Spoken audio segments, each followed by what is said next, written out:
All right, we got the last gondola that we're printing right now. That would make us 1, 2, 3, 4, 5 in the back by the train layout.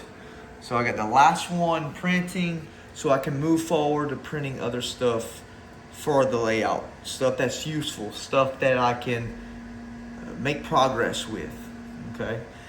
Moving on from that, I gotta go to the post office and mail these little rustic cars to Tammy and Ray. Ray does not have a 3D printer. This is something that I will not be using on my layout. And hell, I'd rather give them to somebody that will enjoy and appreciate them. So, Tammy and Ray, I'm going to the post office to send these out to you guys. Okay, so we made it to doing more progress on the layout. So let me show you what I did and what I gotta do next. I'm gonna take you along with me with this small little thing coming up. So, moving on down here, I painted a portion of the Devil Mountain Gray, finished wrapping up some spots that needed to be done. And what I basically use, folks, is blue paper towels. This is like one covering, and you can hear how hard that got. So I use a weave, blue paper towels overlapping each other, and I make a thick coating of plaster in my paint pan, and I just lay it on. Of course, you gotta protect your tracks so this shit don't get all over your stuff. So you can hear how sturdy it comes out. I laid in here also all the way around, covering that styrofoam look up. Also on here also. So let's go check out the other videos. You'll see what I'm talking about. So quick technique: paper towels, plaster. It's very cheap stuff you can do on the fly and stuff you can use in home, so you can get your stuff going on. Right here, I got to bring it out closer and finish it, so I'm gonna do that. Maybe not on this video, but I'm gonna get that done. But right now, I have to cast rocks. Yeah, aluminum foil. So let's get on doing that.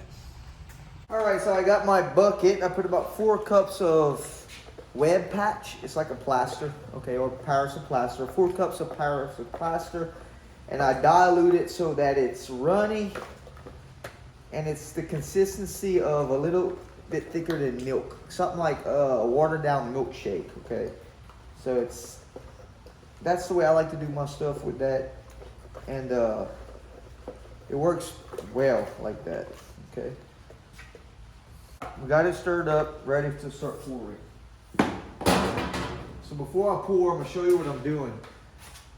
I'm making capsules out of aluminum foil. See how this is? It's like a little small capsule. So what it does when I pour it in here, it gives it depth, and it makes a much larger and unique looking rock. So I'm gonna make a bunch of these little capsules. Look, there's another one. So all you do is, again, I want the depth, okay? So there's 2. Now I always break these and make them as small as I want. All right, let's start pouring this. All right. All right, folks, so now it's time to reap the benefits of our plaster that was poured into these molds. So it sat up for about 2 hours. It's still moist and damp, but for the sake of the video, to show you folks, I'm just gonna go ahead and unwrap it really slowly and pull one of them out. Beautiful. So that's one large rock casting. Look how nice that looks. Okay, so that's going to be implanted onto that plaster wall that I'm doing now. The second one. All right, that's a cool one. All that structure in there. There's 2.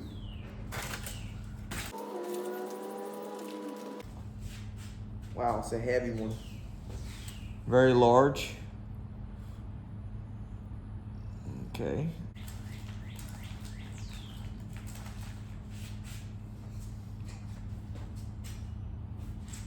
There you go. Now, granted, I will break these into sections. One here, probably break this one into 3 sections. The bigger ones into 4 sections, so forth and so on, okay? So right now, I'm gonna continue to let them dry because they're really, really damp.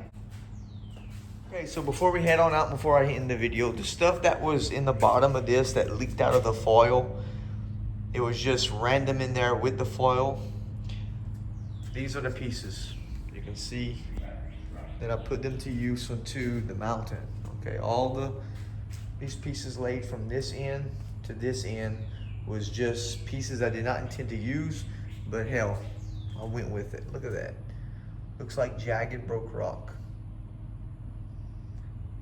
So they have 2 hours also dry time. Okay, so I'm gonna let all this dry and I'm gonna come back and plaster around these because I already inserted them. And the way I do that is make a thick paste that still flows, and I pour it over. You can see how it's done there. These are chippings and this is paste poured after the fact, and it locks it in beautiful. Here also, all this is pasted in with plaster of Paris. Well, that one didn't glue, but I do that. Okay, so that's it, folks. Hope you liked the idea. Thank y'all for coming by. Like always, please like and subscribe, and I'll catch you on the next one.